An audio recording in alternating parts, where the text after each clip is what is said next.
My name is Holly Archer. I am 34 years old. And the last time my parents saw my daughter, they sent her home shaking. She was 7. She walked through the front door holding a wrapped box against her chest like it might explode. Her eyes were red. Her lower lip was trembling. "Grandpa said to give you this," she whispered. He said to tell you not to overreact." I knelt down, took the box, told her to go wash her hands for dinner. Then I peeled back the wrapping paper. What I found inside made me pick up the phone and dial 3 numbers, but the police were only the beginning. What happened over the next 48 hours would crack open every secret my parents had been keeping and force my husband to face a truth he had been avoiding for years. Welcome back to Calm Drama Stories. This is where family moments get the spotlight they deserve. The messy ones, the hard ones, the ones that change everything. Drop a comment below if you have ever been told you were overreacting when you were just trying to protect your child. Be sure to subscribe. Now, let me take you back to the beginning. I grew up in Grover, North Carolina. Small town. The kind of place where everybody goes to the same church and everybody knows whose daughter got into college and whose didn't. In our family, there were 2 children. Derek was the responsible one. I was the sensitive one. That is what my mother, Deanne, called me from the time I could talk. Holly is sensitive. Holly takes things too hard. Holly cries when you look at her wrong. She said it the way you might say someone has a limp. Not cruel exactly, just a fact about a flaw. Derek played baseball. Derek got a summer job at 16. Derek graduated with honors. My mother kept his trophies on the mantle in the living room. My high portrait hung in the hallway behind the coat rack. When I told my parents I wanted to go to nursing school, my mother put down her fork and looked at me the way she looked at stains on tablecloths. "Girls like you should find a good husband first," she said. "Then we'll talk about school." I applied anyway. I was accepted. My father said congratulations once in the driveway when my mother was not home. My mother told the neighbors I had left because I was selfish. I paid for every semester with loans and double shifts at a diner called Route 11. 4 years. $217,000 in debt by the time I finished. Not once did my parents offer $1. But here is what I never told anyone. Every month during nursing school, I sent $200 home. Groceries, heating bills, whatever they needed. My mother never mentioned it. Not once. Not to me. Not to anyone. In our family, sensitive meant silent and silent meant safe.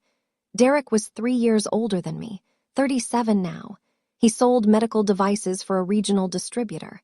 Good salary, company car. The kind of job my mother understood because it came with a title she could repeat at church. When Derek bought his first house, my parents gave him $42,000 for the down payment. They handed it over at Thanksgiving dinner like it was dessert. My mother made a speech. My father shook Derek's hand. When Matt and I bought our 2 years later, my mother said, "I hope you did not stretch yourselves." That was it. No check, no handshake, no speech. I did not resent Derek for any of it. He was a product of the same house I grew up in. He learned early that approval had a price, and he paid it without complaint. He wore the right clothes. He married the right woman. He showed up to every Sunday dinner with a bottle of wine and a compliment for my mother's pot roast. And not once in 37 years did Derek stand between my mother and me when her words hit bone. There was a Thanksgiving when I was 22. My mother told the entire table that I had gained weight since starting nursing school. Derek laughed. My father looked at his plate. I excused myself and cried in the bathroom for 11 minutes. Derek never apologized. But I did not know then that Derek would be the one to save us. Or that it would cost him everything he thought he had. That part comes later.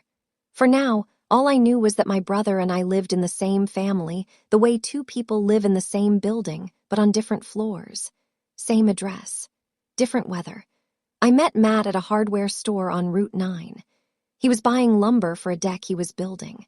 I was buying a smoke detector because the one in my apartment had been chirping for 3 weeks, and I kept telling myself I would fix it tomorrow. He saw me standing in the aisle staring at 6 different models like they were written in another language.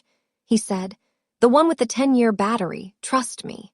We were married 2 years later. I wanted a small ceremony. Backyard, 30 people, wildflowers in mason jars. My mother wanted a full church wedding with a sit-down dinner and a guest list of 180 people she knew from choir and bridge club. I chose the backyard. My mother did not speak to me for 3 months. Matt said, "She will come around. Family is family." He meant it with love. He came from a family that argued over football and made up over pie. He did not understand families that argued over power and never made up at all. When Lily was born, my mother appeared at the hospital 40 minutes after delivery. I had not called her. I had not told her I was in labor. Somehow she knew.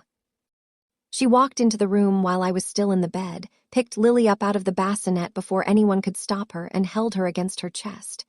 "There she is," she whispered. "There's my girl." Not Holly's girl, not Matt's girl, my girl. Matt looked at me, I looked at the ceiling. A nurse came in and gently took Lily back for a weight check that nobody had ordered. I mouthed thank you to that nurse. She winked. Some people understand without being told. My mother called Lily my little angel. She said it the way some people say my house or my car, ownership wrapped in affection. Within 6 months, Diane had bought Lily an entire wardrobe. Pink dresses with lace collars, patent leather shoes, outfits I would never have chosen because Lily was a child who liked overalls and rain boots and getting mud on her knees. "She looks like a doll," my mother said. She meant it as praise. When I told Lily she could not eat the cookies my mother brought, Lily had a mild dairy sensitivity and the cookies were loaded with butter. My mother waved her hand. "One cookie will not kill her. I raised 2 children and they turned out fine," I said. "Mom, her stomach hurts when she eats dairy." Diane looked at Lily. "Mommy is too strict, isn't she, Angel? But Grandma understands." Lily giggled. She was 4. She did not know she was being recruited. Matt watched from the doorway. He said, "She means well. Pick your battles." But this was not about cookies. This was about a woman who had spent 30 years controlling one daughter and was now starting on another. There was one more thing. During that same visit, my mother brought a stuffed bear from her house, brown corduroy, button eyes, one ear slightly torn. "This was yours when you were little," she told Lily. "Your mother used to sleep with it every night. Now it is yours." Lily hugged it, named it Button. I watched my daughter hold a piece of my childhood that I did not remember giving away. Something about it felt wrong, not the bear itself. The way my mother placed it in Lily's arms, carefully, deliberately, like she was planting a flag. The changes came slowly, the way a faucet drips before the pipe bursts. Lily started refusing vegetables at dinner. "Grandma says I don't have to eat broccoli if I don't want to." She stopped wearing the clothes I picked out. "These aren't pretty." "Grandma's clothes are prettier." She asked me once, sitting in her car seat on the way home from school, "Mommy, why are you always mad at Grandma?" I gripped the steering wheel. "I am not mad at Grandma, baby. She says you are." I pulled into the driveway, turned off the engine, sat there for a moment. My daughter was 7 years old, and she was already learning the vocabulary of sides, already being taught that love required choosing. That night after Lily was in bed, I sat across from Matt at the kitchen table. "She is doing to Lily what she did to me." Matt looked up from his phone. "What do you mean?" "The comparisons, the undermining, the little comments that sound like love but taste like poison. She is turning Lily against me. She did the same thing with me and Derek. I was always the wrong one. He was always the good one. And now she is making herself the good one and me the bad one." Matt put his phone down. For the first time, he looked like he was listening, really listening. "What do you want to do?" "I want to set some rules." Matt nodded. Then he said, "Let me talk to them first." He called my mother that evening. I heard his voice from the other room. Calm, reasonable, the way he always was. Then silence. Then my mother's voice muffled through the phone, rising.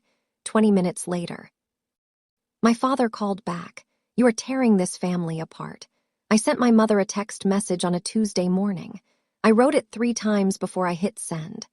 "Mom, we need to set some ground rules about time with Lily. I love that you want to be in her life, but some things need to change." She did not reply. Monday, she did not reply. Tuesday, Wednesday, Thursday, Friday. 5 days of silence. 5 days of the punishment she had been using since I was 12 years old. On Thesic's day, she posted on Facebook. It was an old photo of her and Lily at the park. Lily was on a swing. My mother was pushing. The caption read, "Missing my angel. Some people don't understand how important grandparents are. Prayers appreciated." 31 likes by noon. 14 comments.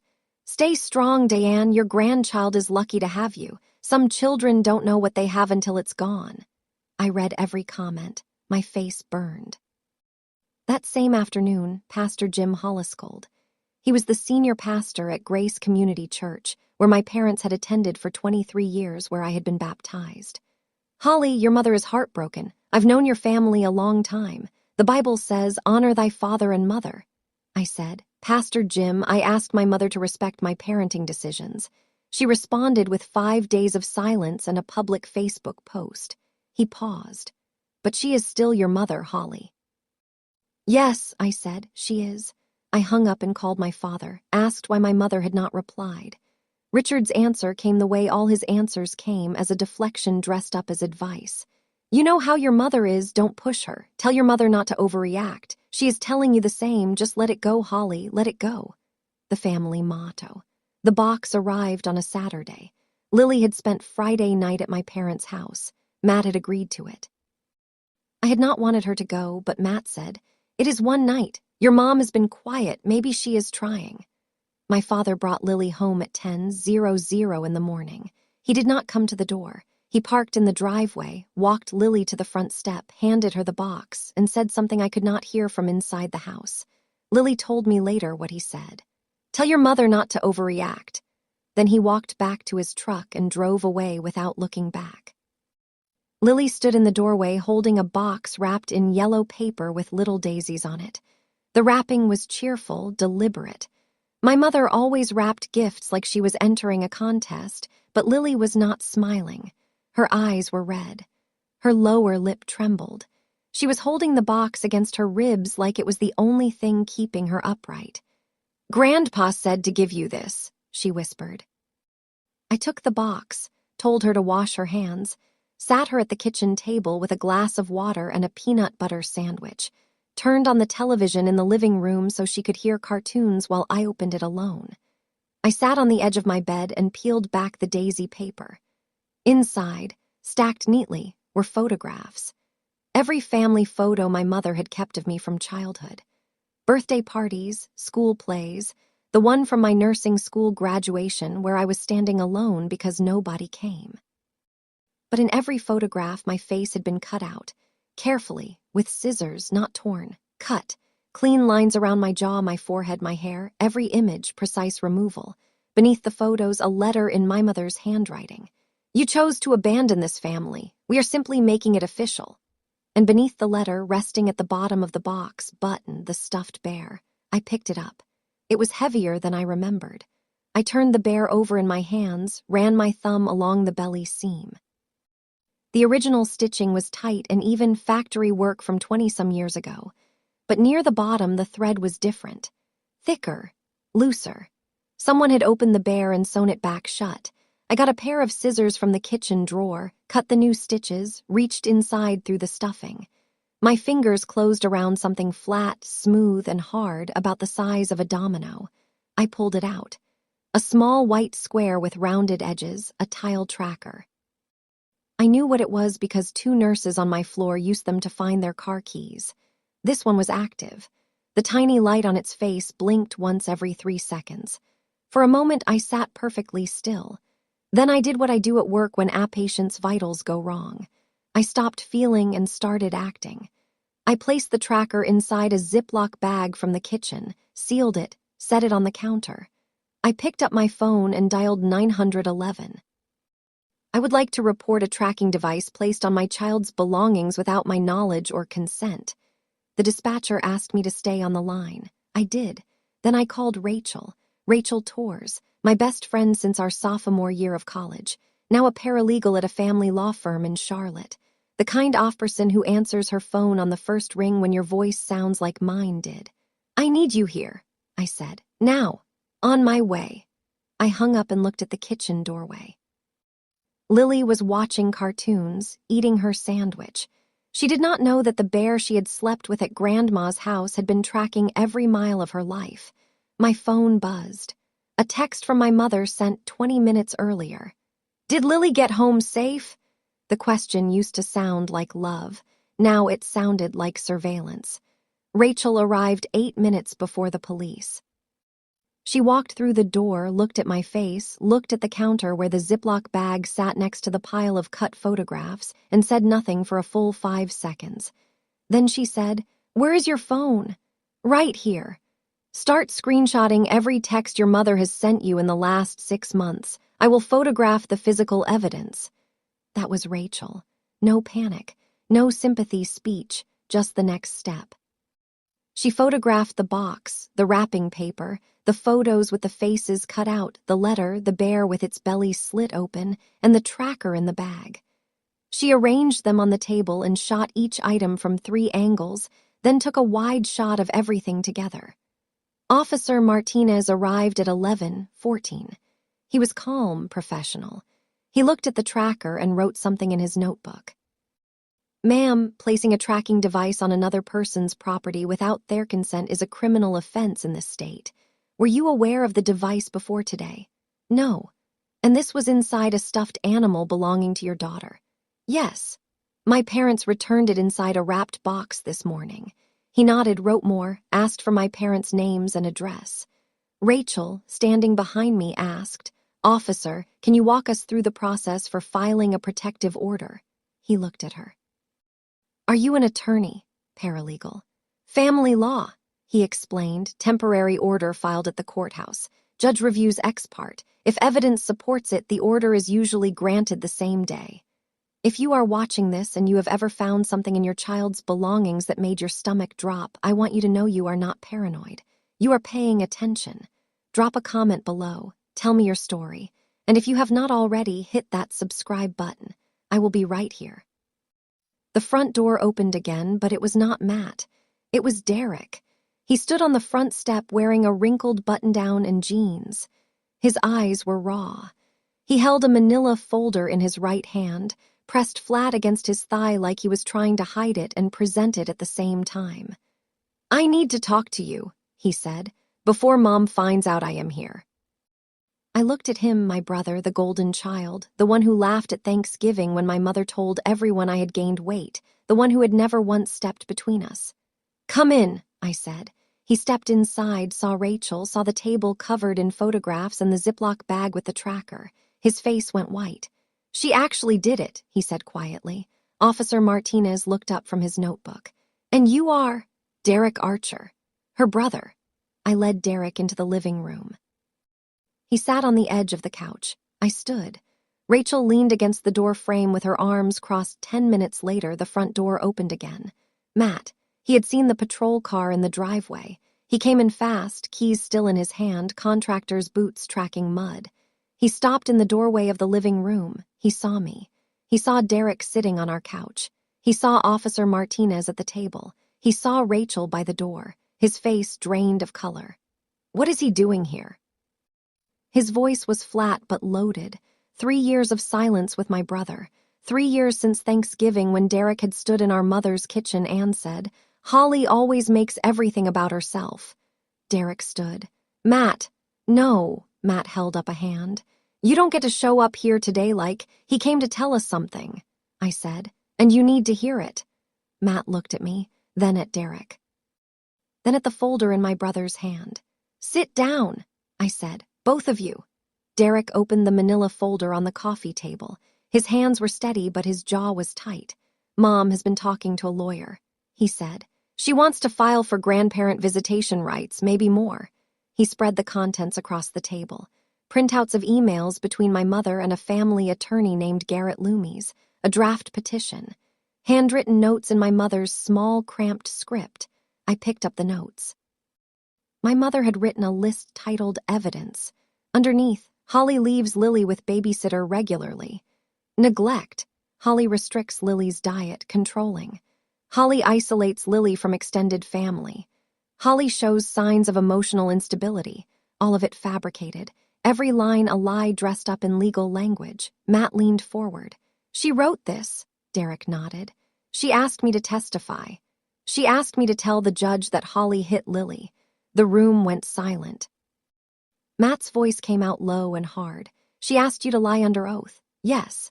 Derek looked at me and I almost did. I almost convinced myself it was the right thing, that Mom knew best, that she always knows best. That is what she taught us, isn't it?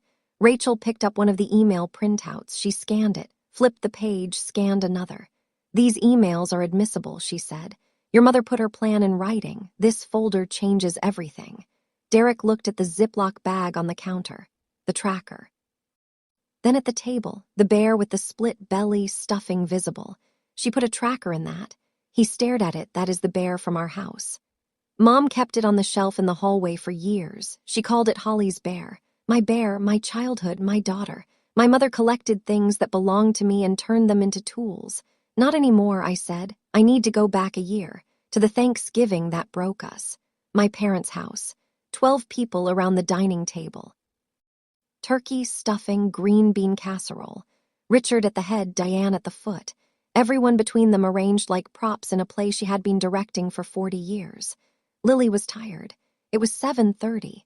She had been running around with her cousins since noon and her eyes were glassy the way they get when she needs to lie down. I said, Lily, honey, it is bedtime. Let's go brush your teeth. My mother set down her wine glass. Holly, it is Thanksgiving. One late night will not hurt her. She is exhausted, Mom. She needs sleep. I had 3 children staying up past midnight every holiday and they survived. You had 2 children, Mom, and I am asking you to respect my decision. The table went quiet. 12 people and not a single fork moved. Diane's eyes filled with tears, not sad tears. Weapon tears. I just wanted one holiday with my granddaughter, she said. Her voice cracked in exactly the right places. And you are ruining it. You always ruin things, Holly. Derek, my brother, my golden child brother, set down his napkin and said, Holly, why do you always have to make everything about you? My father looked at his plate. Your mother is an old woman, show some respect. Matt stood. We should go. I picked up Lily. She was half asleep against my shoulder. I walked through the kitchen to the front door. Nobody followed us. My mother's voice came from the dining room. Fine, take her, you take everything. 12 people at that table. Not one of them said a word. I buckled Lily into her car seat. Matt started the engine. We drove 37 minutes home in silence, back in the living room. Present day. Derek reached into the folder again and pulled out a stack of photocopied pages. There is more, he said. The pages were copies of a small notebook. My mother's handwriting, line after line in blue ink. Dates on the left, notes on the right. September 14th. Holly dropped Lily at school at 7:52. Picked up at 3:15. Babysitter on Thursdays. September 21st. Matt works late Thursdays. Holly alone with child. October 3rd. Lily said she had cereal for dinner, evidence of neglect. October 10th. Holly left Lily with babysitter March 14th for 6 hours. Follow-up. October 18th, teacher name Mrs. Koenig, room 204, school phone, number listed November 1st, pediatrician Dr. Patel, Grover Pediatrics. Holly missed Lily's flu shot. Reschedule neglect pattern, the list went on. Page after page, 7 months of entries, each one gathered from conversations Lily did not know were interrogations. Where did you find this? I asked. Her desk drawer. She left it unlocked last week. I was looking for a pen. Rachel took the copies from my hands. She read them the way she reads depositions. Fast, focused, marking key passages with her fingernail. This is surveillance, she said. Your mother has been building a case against you for at least 7 months. Every question she asked Lily, what did you eat? When does mommy pick you up? Who watches you? Was data collection. Matt stood and walked to the window. He pressed his forehead against the glass. How long has she been doing this? He said without turning around. Derek, at least since September. That is when the notebook starts. But knowing Mom, the planning started earlier. I looked at the cover of the photocopied notebook. My mother had written 5 words across the front in her careful script. Everything I do for Lily.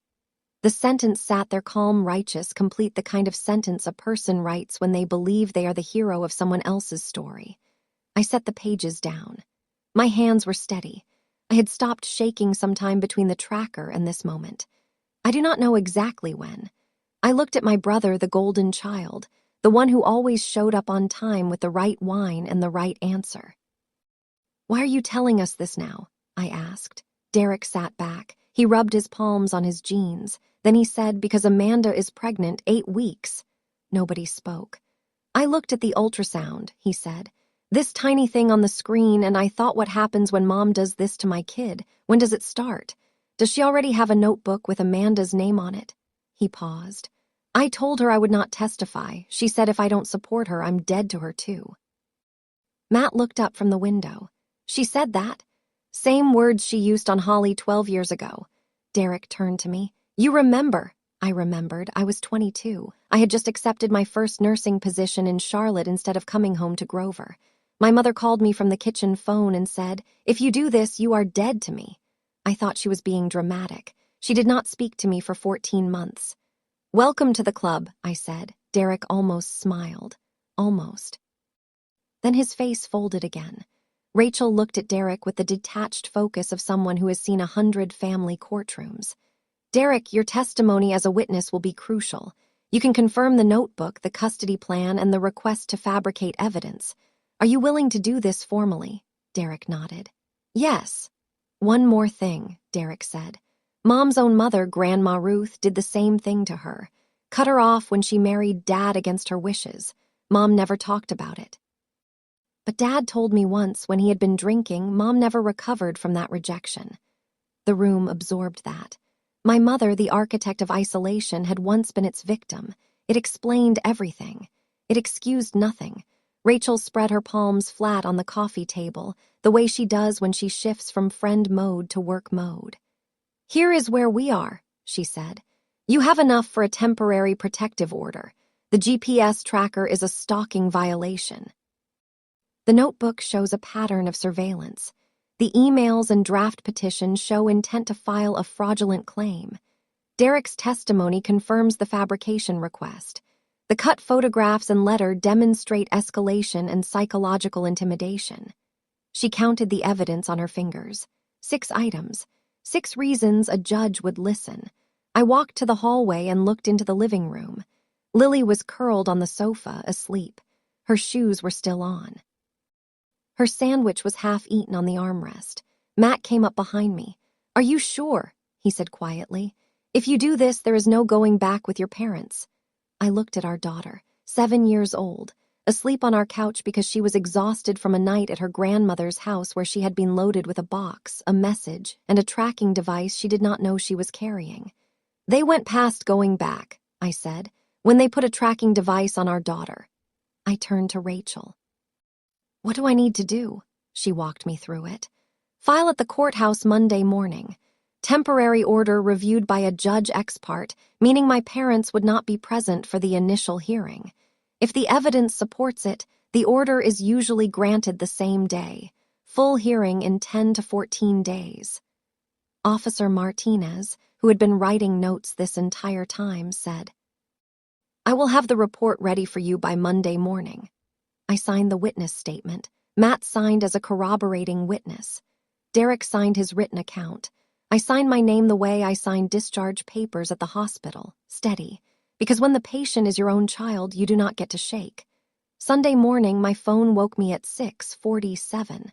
Pastor Jim Holly's, a text. "Holly, I am very concerned. Your mother says you threatened to have her arrested. She says you are keeping Lily from her. Please call me. This is tearing the church family apart." I did not call. By 9:00, 3 more messages had arrived. "Aunt Patricia, honey, your mother is devastated. She has been crying all morning. Can you not just sit down and talk like adults? A cousin I had not spoken to in 4 years, Diana, is a saint. Whatever happened, she does not deserve this." Then the Facebook post. My mother had written it at 7:15. The timestamp glowed in my screen like a countdown. When your own daughter treats you like a criminal for loving your grandchild too much. When you give your whole life to your family and they throw it back in your face. I am broken. But God sees the truth. Prayers appreciated. 47 likes by noon, 23 comments. "Stay strong, Diane. So sorry you are going through this. Some children never appreciate what their parents sacrificed." I read them all. My face burned. My throat tightened. I put the phone face down on the kitchen counter. Rachel texted at 10:00. Do not engage online. Screenshot everything. Every comment, every share. The judge will want to see the campaign. I screenshotted for 40 minutes. My thumb ached by the end. One comment caught my eye near the bottom. Amanda, Derek's wife, a single heart emoji. Derek had not told Amanda yet. He had sided with me in secret, and his wife was still sending hearts to the woman who wanted to take my child. I closed the phone and looked at the clock. 17 hours until the courthouse opened, Monday morning. I took the day off work, told my charge nurse I had a family matter. She did not ask questions. In a hospital, family matters are understood the way weather is understood. Everyone has been through one. Matt stayed home with Lily. I kissed Lily's forehead while she was eating toast. "Have a good day, Mommy," she said. "You too, baby." Rachel picked me up at 8:15. She drove. I held the evidence folder on my lap. Inside, Officer Martinez's police report, the photographs of the cut-up pictures, the tile tracker sealed in the evidence bag, 6 months of text message screenshots, Derek's signed statement, the photocopied pages from my mother's notebook, and printouts of my mother's Facebook post with all 47 likes and 23 comments. At the courthouse, I filled out the petition for a temporary protective order. The clerk's name was Linda. She wore reading glasses on a beaded chain, and she read the petition without expression. "Ma'am, have you been in contact with respondent in the last 24 hours? No. Filing fee is $89. I paid with the credit card I got when I turned 18. The one my mother told me I would never be responsible enough to have. The judge reviewed the petition ex parte that afternoon. Temporary restraining order granted. My parents were served at 4:12. A deputy knocked on their door in Grover and handed the papers to my father. At 4:17, my phone rang. "Richard," I did not answer. The voicemail was 31 seconds long. My father's voice shaking. "What have you done? Your mother is on the floor crying. Are you happy now?" I looked at the evidence bag on the passenger seat. The bear was inside it. Button eyes staring up through the plastic. The hearing was set for 12 days out. 12 days is not a long time unless your mother is Diane Archer. Day 2. A letter arrived from Garrett Loomis, my mother's attorney. Formal letterhead, thick paper. "My client wishes to resolve this matter amicably. She proposes mediation as an alternative to court proceedings." Rachel read it over the phone. "Mediation is a stalling tactic. She wants to delay the hearing and wear you down. Respond through the court process only. Do not engage." Day 4. Pastor Jim showed up at my front door in his Sunday blazer, holding a Bible like a clipboard. "Holly, I really think you should reconsider. This will tear the family apart." I stood in the doorway. "It is already apart, Pastor Jim. I did not do the tearing." He opened his mouth to say something else. I closed the door. Gently, day 6. My mother went to Lily's school. She walked into the front office and volunteered to help with the second grade reading program. The school secretary, who did not know about the protective order, gave her a visitor badge. Lily's teacher called me at noon. "Mrs. Archer, your mother was in the hallway outside Lily's classroom this morning." I called Rachel. Rachel called the school and faxed a copy of the temporary restraining order, day 8, an anonymous letter in our mailbox, typed on plain white paper, no return address. "Children need their grandparents. Think about what you are taking from Lily." Day 10. My father drove to Matt's job site. He stood by Matt's truck and waited until Matt came out. "Son, you need to talk some sense into my daughter." Matt put down his tool belt. "She is not your daughter right now. She's my wife, and you need to leave before I call the police." Richard left slowly, like a man who has run out of people to send. I counted the days, 2 more until the hearing. Day 9, bedtime. Lily was in her pajamas, purple ones with little stars. I was tucking the blanket around her shoulders the way she liked. Tight on the left side, loose on the right so she could stick her foot out. She looked up at me. Her face was serious. The kind of serious that 7-year-olds wear when they have been holding a question for days. "Mommy, am I the reason Grandma is sad?" I stopped breathing. Then I sat on the edge of her bed. "No, baby, you are not the reason anyone is sad. But Grandma said I was her angel. Did I stop being her angel?" I put my hand on her cheek. She was warm. She smelled like lavender soap and toothpaste. She was asking me a question no 7-year-old should have to ask. "You are always an angel," I said, "but some people use that word as a leash, not a wing." She did not fully understand, but she leaned into my hand and closed her eyes. I kissed her forehead. I turned off the lamp. I closed the door until it was open just a crack, the way she liked. Then I walked to the kitchen, sat at the table, pressed my palms flat on the surface until they stopped trembling. My daughter asked me if she was the reason her grandmother was sad. That question came from somewhere. Someone planted it. I sat there for 20 minutes, not crying, not planning, just sitting, letting the weight of that question settle into the part of me that would carry it into court. If you have ever had to explain to your child why someone who claims to love them is not allowed to see them anymore, then you know this feeling. It is the hardest conversation, and it is the most necessary one. Share this video with someone who needs to hear that. Subscribe if you have not already. Day 11. Derek called. "Mom found out I gave you the folder." I closed my eyes. "How, Amanda? She did not know I was helping you. She thought I was getting involved in drama." He paused. "She told Mom about the folder during a phone call. She thought she was venting." Mom turned it into ammunition. Deanne had called Amanda directly. 8 weeks pregnant, terrified. My mother told her, "Your husband is betraying his own mother. Is this the kind of man you want raising your baby?" Derek's voice was dry. "Amanda is scared. She does not understand why I did what I did. Do you?" "Yes, no hesitation, but I am paying for it." He told me the rest. Diane had called him that morning. Her voice was the voice he had heard his whole life, the one that could make a room go cold. "You are cut off," she told him. "No inheritance, no holidays, no family. You are dead to me." The same words, the exact same words, 34 years apart, same kitchen phone, same woman. "She used the same line," I said. "I know. I was standing in the same house where she said it to you. I was looking at the same refrigerator. She still has the same magnets." Silence, not uncomfortable silence. The kind of silence that sits between two people who finally understand the same thing. "Are you still willing to testify?" I asked. A long pause. I could hear him breathing. "Yes," he said. "Thank you, Derek."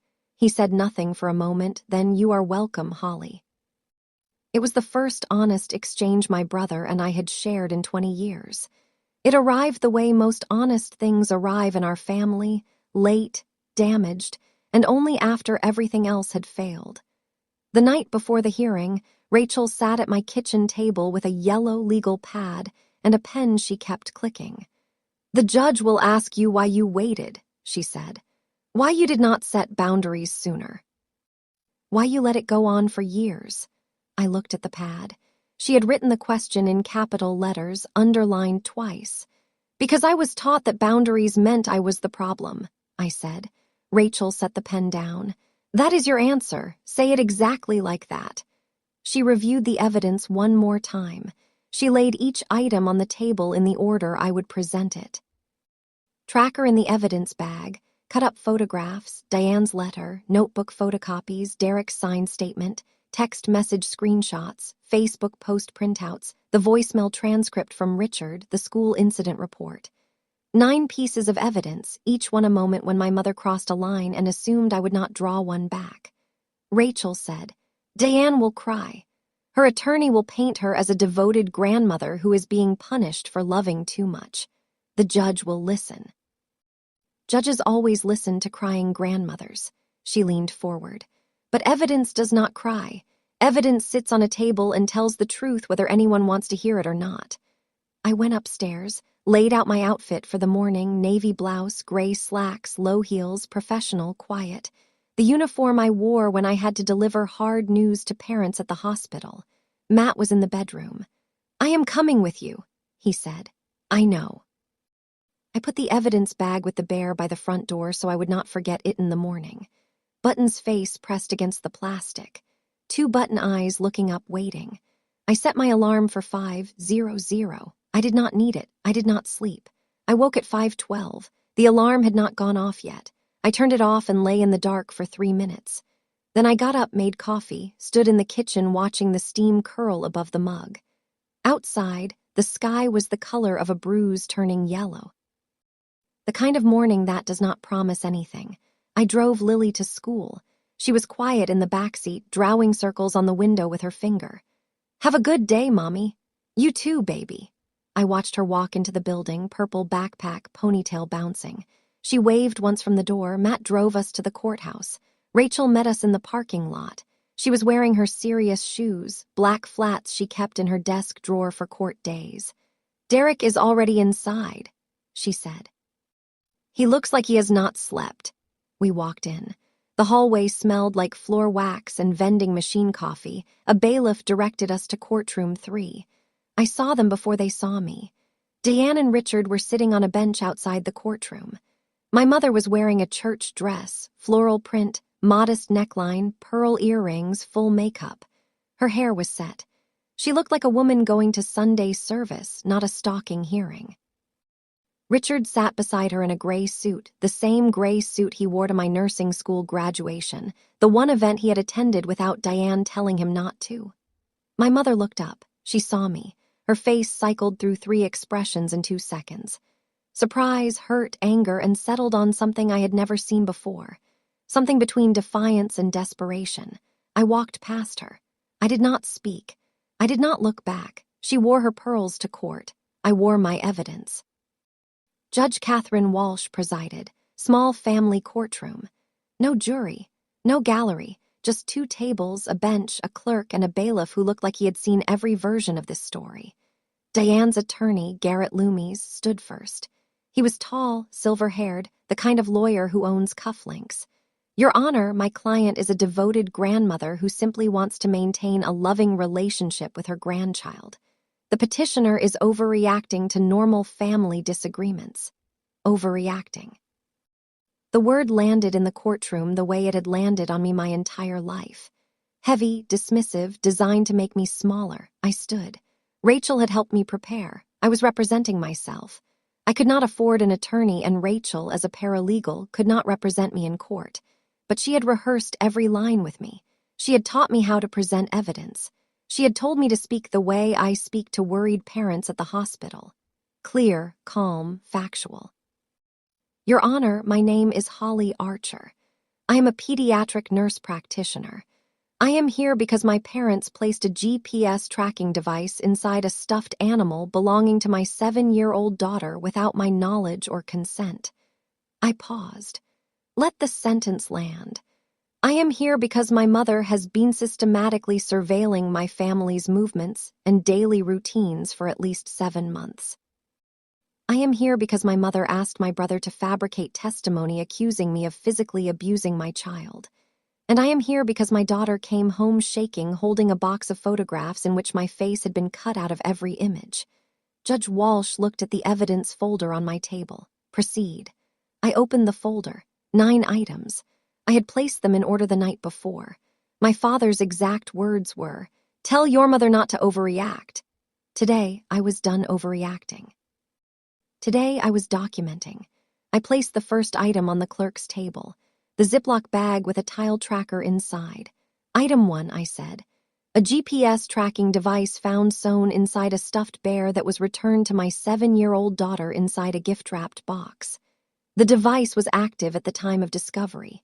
It was reported to Grover Police on the date of discovery. Officer Martinez's report is included in the file.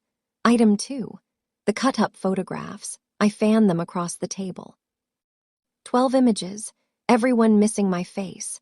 These are family photographs from my childhood. My mother cut my face from each one with scissors and sent them to me through my daughter. Item 3. Diane's letter. This is a handwritten letter from my mother. I will read one line. You chose to abandon this family. We are simply making it official. Item 4. The photocopied notebook pages. These are copies of a surveillance log my mother maintained for approximately 7 months. She recorded my work schedule, my daughter's school pickup times, our babysitter's schedule, our pediatrician's name and phone number, and my husband's work hours. Item 5. Screenshots of text messages and the Facebook post. These demonstrate a coordinated campaign to pressure me through family members and the community. Item 6. Derek's signed statement. The courtroom was quiet. Diane's attorney scribbled notes.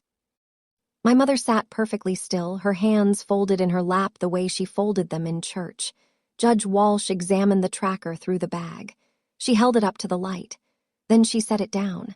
Was this reported to law enforcement? Yes, Your Honor.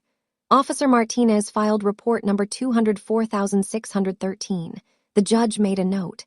She looked at my mother's table. Does the respondent wish to address these items? Garrett Loomis stood. Yes, Your Honor. We would like to call Mrs. Archer. But first I called Derek. My brother walked to the front of the courtroom. He did not look at our mother. He looked at the judge. Deanne made a small sound, a gasp that she tried to swallow, her attorney on her arm. Derek stated his name, his relationship to me, his relationship to the respondent. My mother asked me to testify against my sister, he said. She asked me to tell this court that Holly physically struck her daughter, Lily. That is not true. It has never happened. In 34 years, I have never seen Holly raise her hand to anyone. He paused. She also asked me to describe Holly as emotionally unstable.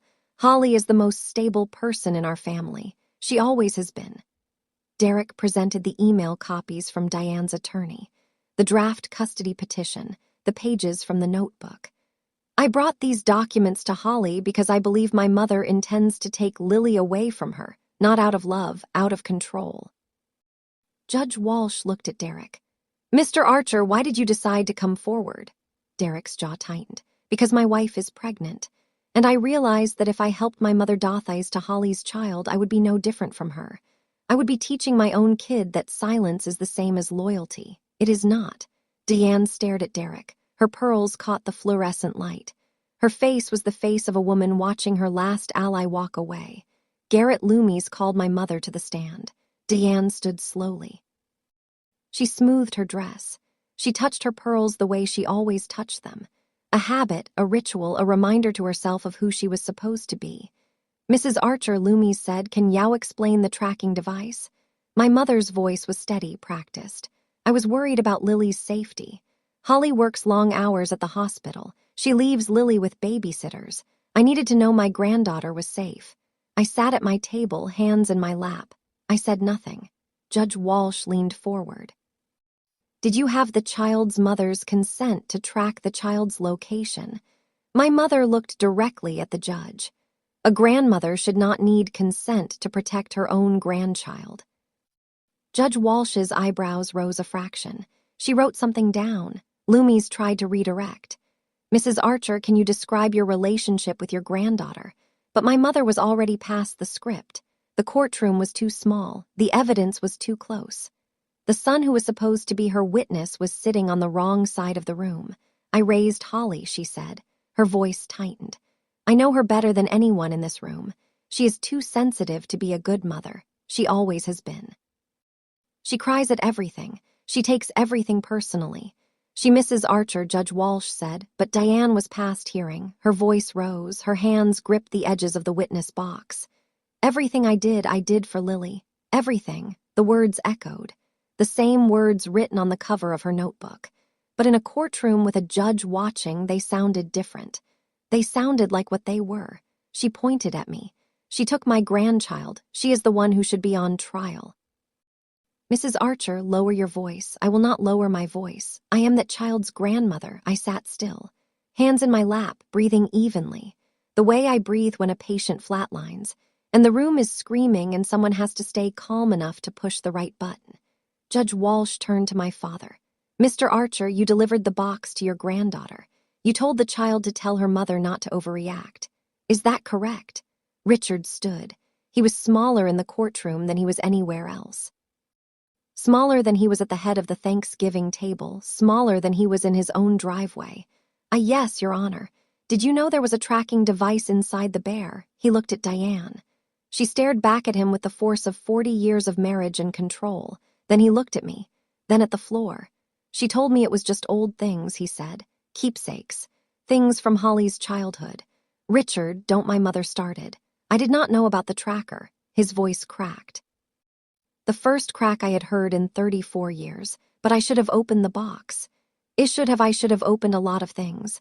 The courtroom was silent. I am sorry, Holly, he said. I looked at my father, 64 years old, gray suit. Hands that had built a shed in the backyard when I was 10 but had never once built a wall between me and my mother. I nodded. I did not speak. There was nothing to say that the judge needed to hear.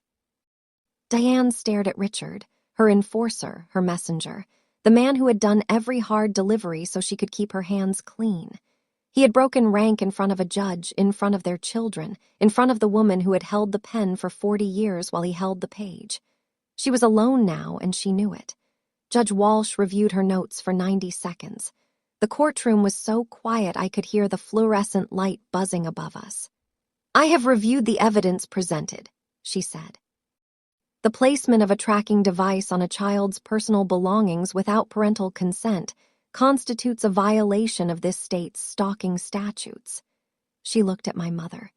The systematic documentation of the petitioner's schedule and daily activities, combined with the attempt to solicit fabricated testimony for a custody petition, demonstrates a pattern of harassment and intimidation. She paused. A permanent protective order is granted. Diane Archer and Richard Archer are prohibited from contacting Holly Archer, Matthew Archer, or the minor child Lily Archer directly or through third parties for a period of 2 years. My mother stood. 2 years.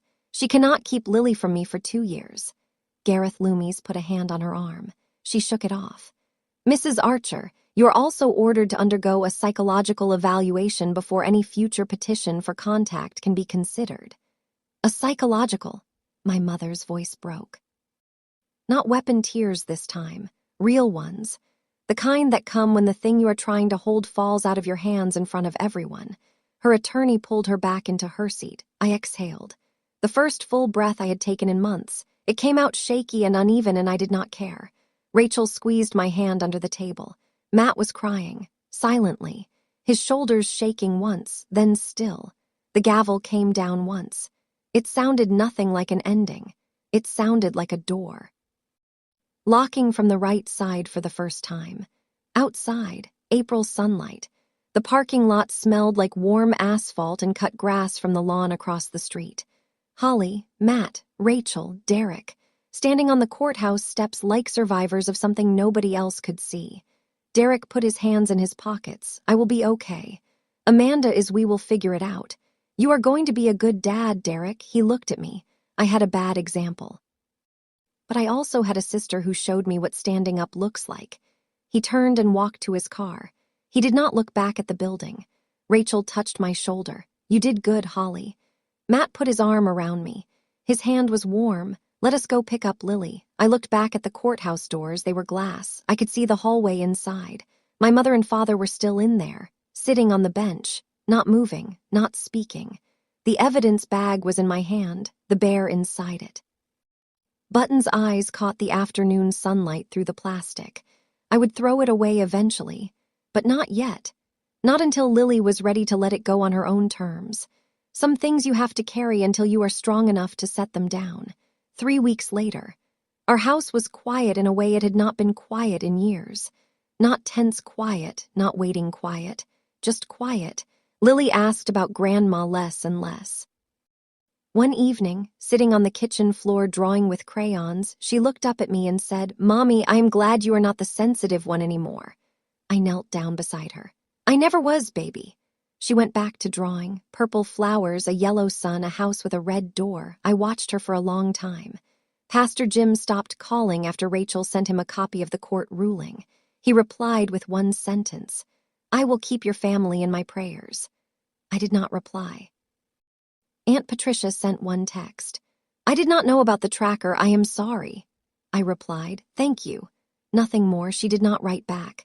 Derek and Amanda had their first full ultrasound.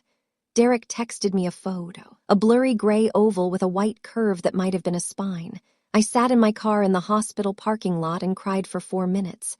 Then I wiped my face and went back to work. Richard sent one letter, not to me, to Matt. 3 sentences in his careful handwriting. "I am getting help. I should have done this 40 years ago. No response expected." Matt showed it to me. I read it once and put it in the kitchen drawer. My mother did not contact anyone. I did not know if that was compliance or strategy. I had stopped trying to predict her. Predicting Diane was a full-time job, I no longer had the energy to work.